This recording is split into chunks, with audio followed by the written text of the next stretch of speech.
Hello friends, আসসালামু আলাইকুম। সবাই কেমন আছেন? আশা করি সবাই ভালো আছেন। আপনাদের দোয়া ভালোবাসায় আমিও ভালো আছি। আমি হাসিবুল ইসলাম, ছোট করে এইচবি, চলে আসলাম নতুন ভিডিও নিয়ে। আজকের ভিডিও সংসদ ভবন। সংসদ ভবনের সামনে দিয়ে যখন যাচ্ছিলাম তখন দেখলাম যে সংসদ ভবনে কোনো একটা অনুষ্ঠান চলতেছে। এই ভেবে সংসদ ভবনের সামনে চলে আসলাম আমি এবং আমার ফ্রেন্ড সার্কেল।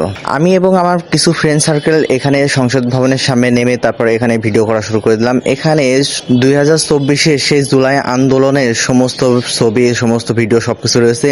এইগুলো দেখতে দেখতে আমি ওখানে চলে আসলাম। চলে আসার পরে এখানে একটা মেয়ে দেখলাম পোস্টার নিয়ে দাঁড়িয়ে আছে। আমার ফ্রেন্ড আবার বললো কি ওনার সাথে যে ছবি তুলতে, আমি ওনার সাথে ছবি তুলতে যে যাচ্ছিলাম পরে। আসলে ওটা যে একটা ব্যানার এটা তো মনেই ছিল না, ওর সাথে হেলান দিতে যে আমি যাচ্ছিলাম পরে। যাই হোক, এখানে আবার ভাই বোনদের সেই ভিডিওটা ভাইরাল হয়েছিল, যে ভিডিও, সেই ভিডিওর পোস্টারগুলো, ছবিগুলো এখানে মারা রয়েছে। জুলাই আন্দোলনের সেই সমস্ত ভাইরাল ছবিগুলা এখানে লাগানো হয়েছে এবং এখানে সেই পোস্টারগুলো, সেই ছবিগুলা, সমস্ত কিছু এখানে দেওয়া হয়েছে। এইগুলা দেখতে দেখতে আমরা যখন সামনের দিকে এগিয়ে যাচ্ছিলাম তখন হঠাৎ করে সামনের পরে এক নিউজ রিপোর্টার চলে আসলো। নিউজ রিপোর্টাররা এসে নিউজ করা শুরু করে দিল। আমি, আমার ফ্রেন্ড এবং তানিয়া, বুশরা সবাই একসাথে দাঁড়িয়েছিলাম। তখন হঠাৎ করে নিউজ রিপোর্টাররা এসে নিউজ নেওয়া শুরু করে দিল। নিউজটা ছিল রাজনীতি নিয়ে, রাজনীতিতে মেয়েদের নিয়ে। মেয়েরা কেন রাজনীতি কম ঢোকে এবং মেয়েরা কেন ঘর সংসার বেশি সামলায়। আমার ফ্রেন্ড তানিয়া আবার একটু এদিকতে ভাষণ দিয়ে দিল, ও সেই মেয়ে দিয়েতে ভাষণ দিয়ে ছেড়ে দিল। আমি তারপরে এগুলো দেখে পুরো টাসকি খেয়ে গেলাম। আমার ফ্রেন্ড যে এইভাবে বলতে পারবে আমি তো ভাবতেই পারি নাই। যাই হোক, ওসব কথা ছাড়ি, এখন নতুন ইসে চলে আসি। আমরা যখন এখানে ঘোরাঘুরি করছিলাম তখন এখানে ছিল চুরি, ফিতে, হাবি জাবি, অনেক কিছুই ছিল, ফুচকা মুচকা। এইগুলো যারা খায়নি তারা তো এমন কেউ বাংলাদেশে নেই। বাংলাদেশ মানেই তো ফুচকা। এরপর ছিল চানাচুর, টমেটো, মরিচ, কাঁচা মরিচ, শুকনো মরিচ, হাবি জাবি, অনেক কিছুই ছিল এখানে। এইগুলো দেখছিলাম, এগুলো ভিডিও করছিলাম। এগুলো তো ভিডিও করতে করতে সব ভাইরাল হয়ে গেলাম। এখানে ছিল আরো চকলেট, বিভিন্ন ধরনের চকলেট। এই চকলেটগুলো আমি আগে অনেকবার দেখছি কিন্তু কোনোদিন টেস্ট করা হয় নাই। আর মজার ব্যাপার, আজকেও টেস্ট করব না এই চকলেটগুলো। আজকেও আমরা টেস্ট না করে আমরা চলে যাবো সামনের দিকে। তো সামনের দিকে যেয়ে দেখি আরো অনেক ধরনের চকলেট, বিভিন্ন ধরনের চকলেট সংসদ ভবনের সামনে এগুলো সব বিক্রি হচ্ছে। কিন্তু আমাদের লক্ষ্য ছিল সংসদ ভবন না, আমাদের লক্ষ্য ছিল গণভবন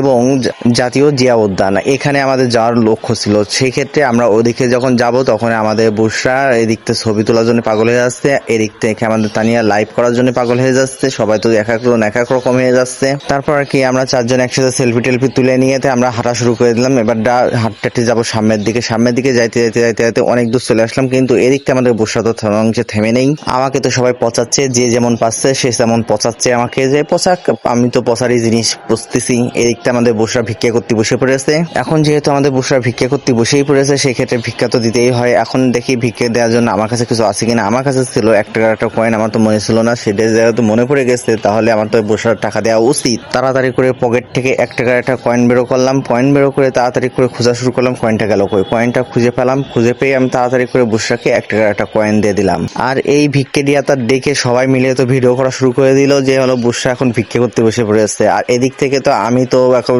ব্যাগ নিয়ে তো ঘুরে বেড়াচ্ছি। ইতিহাসে এমন কোনো বন্ধু নেই যে বন্ধু ব্যাগ নিয়ে ঘুরি নাই। মেয়েদের ব্যাগ নিয়ে ঘুরতেই হবে, ইতিহাসে সমস্ত কিছু মিলে ব্যাগ নিয়ে ঘুরতেই হবে, বাধ্যতা সবাই। এখন যেহেতু আমার ব্যাগ নিয়ে ঘুরতেই হবে তখন তো আর কিছু করার নাই। তাই আমার বন্ধুরা, বান্ধবীরা সব আমার ঘাড়ে পরে ব্যাগ ঝুলে দিচ্ছে। এদিকতে তানিয়ার ব্যাগ আমার গলায়, এদিকতে বুশরার ব্যাগ আমার গলায়। এদিক থেকে ওইতে আবার খুব ভালো, ও আমার কাছে কোনো কিছু দিয়ে নাই। ওইতে খুব ভালো একটা মেয়ে, লক্ষ্মী একটা মেয়ে। আর লক্ষ্মী মেয়ে এই কারণে যে ও কোনো ব্যাগই নাসি নাই সাথে করে। এদিক থেকে বুশরা আবার বুশরার কাছে দিয়ে দিল 10 টাকা। ওরে বাপরে, তো আমার থেকে বড় লোক, বড় লোক। বুশরাকে 10 টাকা দিয়ে বুশরার আবার দোয়া করে দিল। আমার দোয়ার দরকার নেই ভাই এরকম দোয়া। এই দোয়া থেকে না দেয়াই ভালো। এই যে ভিক্ষে করে দেওয়া থেকে না দেয়াই ভালো। যদি ওর দোয়া কবুল হতো তাহলে ওইটা আজকে কোটিপতি হতো। ফকিরের দোয়া যদি কবুল হয়ে যেত আজকে তাহলে ফকিরের 10 তলা বাড়ি থাকতো ঢাকা শহরে। যেহেতু ফকিরের দোয়া কবুল হয় না, সেক্ষেত্রে আমার দোয়ার কোনো দরকার নাই। যাই হোক, আজকের ভিডিও ছিল এই পর্যন্ত। পরবর্তী ভিডিওতে আবার দেখা হবে। আল্লাহ হাফেজ, টাটা, বাই বাই।